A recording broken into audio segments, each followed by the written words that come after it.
అసలు ప్రజలకు ఏమైనా చేయాలనేటువంటి ఉద్దేశం, అంటే సిన్సియర్గా ఒక ప్రజలకు సంబంధించినటువంటి సమస్య, అది రైతులకు సంబంధించి గిట్టుబాటు ధర లభించకపోయినా, లేకపోతే ప్రజలు మరో రకమైనటువంటి సమస్యను ఎదుర్కొంటున్నా, అది రోడ్లు కావచ్చు, తాగునీరు కావచ్చు, లేదా రైతులకు సంబంధించినటువంటి ఇతరత్ర సమస్యలే కావచ్చు, అది ఏదైనా సరే ప్రజాప్రతినిధులు చర్చించి ప్రభుత్వాలపైన ఒత్తిడి తీసుకొచ్చి పరిష్కరించుకునేందుకు వేదిక అసెంబ్లీ.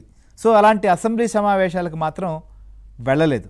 ఎందుకు ఇవాళ ఈ ప్రజా దర్బార్ గురించి చర్చించాల్సి వస్తుందంటే, ఆయన ఏదైతే 2024లో జరిగినటువంటి ఎన్నికల్లో వైఎస్ఆర్సీపీ ఘోర పరాజయం పొంది 11 స్థానాలకే పరిమితమైంది. సో 11 స్థానాలకు పరిమితమైనటువంటి జగన్ ఆ రోజు నుంచి అసెంబ్లీ సమావేశాలకు వెళ్ళలేదు.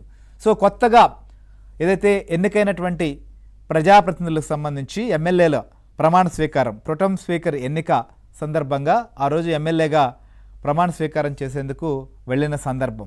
ఆ తర్వాత మొత్తం ఒకసారి అసెంబ్లీ సంబంధించినటువంటి సమావేశాల వ్యవహారం, అంటే కొత్తగా కొలువైనటువంటి అసెంబ్లీ గురించి మాత్రమే నేను మాట్లాడుతున్నా. కూటమి సర్కార్ ఏర్పడిన తర్వాత ఇప్పటి వరకు కూడా చూస్తే 2024 జూలైలో ఓటాన్ అకౌంటు బడ్జెట్ సమావేశాలు కోసం అసెంబ్లీ సమావేశాలు నిర్వహించినటువంటి పరిస్థితి.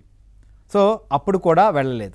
ఆ తర్వాత 2024 నవంబర్లో మళ్ళీ సమావేశాలు పెట్టారు, అసెంబ్లీ సమావేశాలు. ఆ సమావేశాలకు కూడా వైఎస్ జగన్మోహన్ రెడ్డి వెళ్ళలేదు. ఇక 2025 విషయానికి వస్తే ఫిబ్రవరిలో బడ్జెట్ సమావేశాలు జరిగాయి, ఆ సమావేశాలకు కూడా హాజరు కాలేదు. ఇక సెప్టెంబర్లో 2025లో జరిగినటువంటి అసెంబ్లీ సమావేశాలకు కూడా జగన్మోహన్ రెడ్డికి వెళ్లకుండా తన ప్యాలెస్లోనే ఎమ్మెల్యేలతో సమావేశాన్ని నిర్వహించారు. సో అక్కడి నుంచే ప్రెస్ మీట్లు నిర్వహించడం, లేదా అక్కడి నుంచే పబ్లిక్ని అడ్రస్ చేయడం లాంటి వ్యవహారాలు చేశారు తప్ప అసెంబ్లీ సమావేశాలకు వెళ్ళి అసెంబ్లీలో ప్రభుత్వానికి సంబంధించినటువంటి వైఫల్యాలు కావచ్చు, ప్రజలు అనుకునేటువంటి లేదా కోరుకునేటువంటి అంశాలపైన మాట్లాడినటువంటి దాఖలాలు లేవు. ఎందుకు అసెంబ్లీకి వెళ్లేందుకు ముఖం చెల్లక వెళ్ళలేదా? 11 మంది శాసనసభ్యులతో కలిసి వెళ్ళడం ఇష్టం లేదా?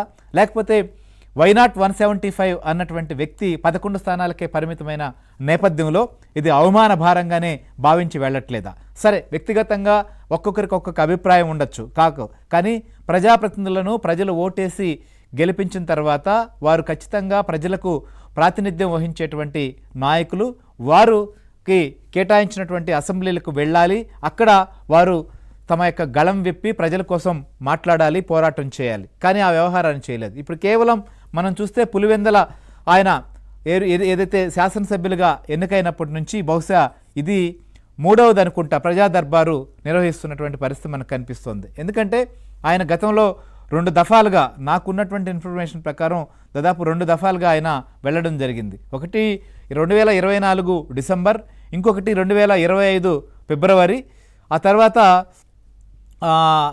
డిసెంబర్లో కూడా 2024 డిసెంబర్లో కూడా ఆయన వెళ్ళినటువంటి పరిస్థితి. ఇలా ఇప్పుడు వెళుతుండేది ఇక థర్డ్ టైం అంతే. సో ఇట్లా జగన్మోహన్ రెడ్డి ప్రజా దర్బారు సంబంధించినటువంటి విషయంలో కూడా పులివెందుల నియోజకవర్గంలో కూడా ఎప్పుడైనా మధ్యలో ఆయన రాజకీయపరమైనటువంటి కార్యక్రమాలకు, లేకపోతే వైఎస్ రాజశేఖర రెడ్డి జయంతి లేకపోతే వర్ధంతి సంబంధించినటువంటి కార్యక్రమాలకు హాజరవడం, ఆ సందర్భాల్లో కార్యకర్తలను, ముఖ్య నాయకులను కలవడం, రావడం జరుగుతోంది తప్ప ప్రజల్లోకి వెళ్ళి వారి కష్టసుఖాలు తెలుసుకున్నటువంటి సందర్భాలు మాత్రం చాలా తక్కువే. ఇప్పుడు కూడా 2-3 రోజులు కార్యక్రమం పెట్టుకున్నారు. సో ఈ నేపథ్యంలోనే ఆయన ప్రజా దర్బారు నిర్వహిస్తున్నారు. మొత్తం అసలుకి శాసనసభ్యులుగా వీరున్నప్పటికీ మొత్తం ఎంపీ అవినాష్ రెడ్డి కావచ్చు, వారికి సంబంధించినటువంటి వారే అక్కడ వ్యవహారాలన్నీ చూస్తూ ఉంటారు. సో మరి ఇప్పుడు ప్రజా దర్బారు నిర్వహించడం సరే, ఆయన అక్కడ నియోజకవర్గానికి ఎమ్మెల్యేగా ఎన్నికయ్యారు కాబట్టి వారు వెళ్ళొచ్చు, చేయొచ్చు. కానీ ఇక్కడ ప్రశ్న ఏంటంటే, అసెంబ్లీ సమావేశాలకు కూడా ఇదే రకంగా వెళ్ళి అక్కడ నేను ప్రతిపక్ష నాయకుడును, ప్రతిపక్ష పార్టీ మాది, ప్రతిపక్ష పాత్ర పోషిస్తున్నామని చెప్పుకునేటువంటి వీరు అక్కడికి కూడా వెళ్ళి ప్రశ్నించేటువంటి అవకాశం ఉన్నా ఎందుకు వెళ్ళట్లేదు? ఇక్కడ ప్రజా దర్బార్లకే ఎందుకు పరిమితం అయ్యేటువంటి పరిస్థితి వస్తుంది? కేవలం ఇక్కడ జస్ట్ విని అవినాష్ రెడ్డితో చూడండి అని చెప్పడం వల్ల అక్కడ ఉన్నటువంటి రైతులకు కానీ, ఆ ప్రాంతానికి కానీ ఏమైనా ప్రయోజనం ఉంటుందా? సో ఈ అంశాలపైనే మనం డిస్కస్ చేద్దాం. మనతో పాటు మా కడప ప్రతినిధి శ్రీనివాస్ మనతో పాటు లైవ్లో జాయిన్ అయ్యారు. అలానే ప్రముఖ అనలిస్టు సత్యమూర్తి గారు కూడా మనతో పాటు లైవ్లో ఉన్నారు.